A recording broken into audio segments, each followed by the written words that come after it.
क्या हर्षवर्धन अनु को मंगलसूत्र के खरीदारी करने के लिए अपने ऑफिस से छुट्टी दे सकता है? अगर हर्षवर्धन अनु को अपने ऑफिस से छुट्टी नहीं दे पाएगा तो अनु का सारा करियर ही खराब हो जाएगा, क्योंकि अनु के शादी की तैयारियां जोरों पर हैं। वहीं आर्यवर्धन और अनु का सारा परिवार खरीदारी करने के लिए शहर के एक बड़े से ज्वेलरी सेंटर पहुंचे हुए हैं, जहां विपिन के पिता अपने सारा परिवार को लेकर आए हुए हैं। मगर अनु को मीरा एक ऐसे जाल में ऑफिस बुलाकर उलझा दी है जिसे आप देखेंगे तो आप भी मीरा जैसी लड़की पर गुस्सा हो जाएंगे। जी हाँ दोस्तों, सीरियल तुमसे तुम तक के हाल के लेटेस्ट एपिसोड बहुत ही दिलचस्प होने वाला है, जहां अनु के दिन की शुरुआत एक कॉल से होती है, जहां मीरा उसे ऑफिस आने का आदेश देती है, जबकि अनु का मन घर की तैयारियों में लगा होता है। लेकिन मीरा सख्ती से कहती है कि एप्लीकेशन इन पर्सन चाहिए और छुट्टी तभी मिलेगी। अनु मजबूर होकर ऑफिस पहुंचती है और हर्षवर्धन से मिलने जाती है। वह अपने मन की बात कहने की कोशिश करती है, लेकिन हर्षवर्धन का गुस्सा चरम पर होता है। वह उसके हाथ से लीव फॉर्म छीन कर फाड़ देते हैं और साफ कह देते हैं कि छुट्टी कैंसिल है। अनु का दिल टूट जाता है। वह सोचती है कि यह सिर्फ एक छुट्टी नहीं बल्कि उसके सपनों पर ताला है। इसी बीच झेंडे को इस घटना की खबर लगती है और वह मीरा पर नाराज हो जाते हैं। झेंडे तुरंत आर्यवर्धन को कॉल करके सारी बात बता देते हैं। दूसरी ओर आर्यवर्धन का चेहरा बदल जाता है। वह समझ जाते हैं कि अनु की मुस्कान वापस लानी ही होगी। कुछ देर बाद ऑफिस में अनु और हर्षवर्धन के बीच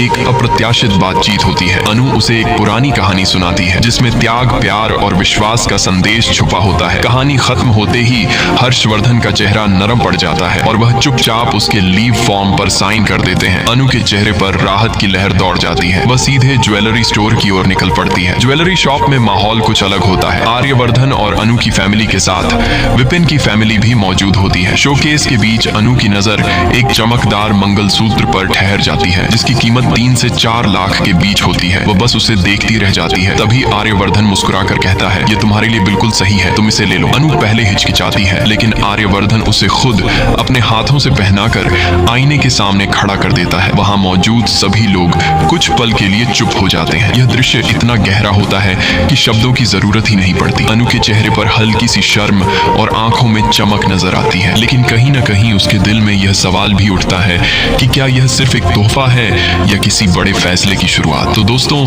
आपको क्या लगता है, क्या यह मंगलसूत्र सिर्फ एक आभूषण है या आर्यवर्धन की तरफ से आने वाले रिश्ते का इशारा? कमेंट में बताना।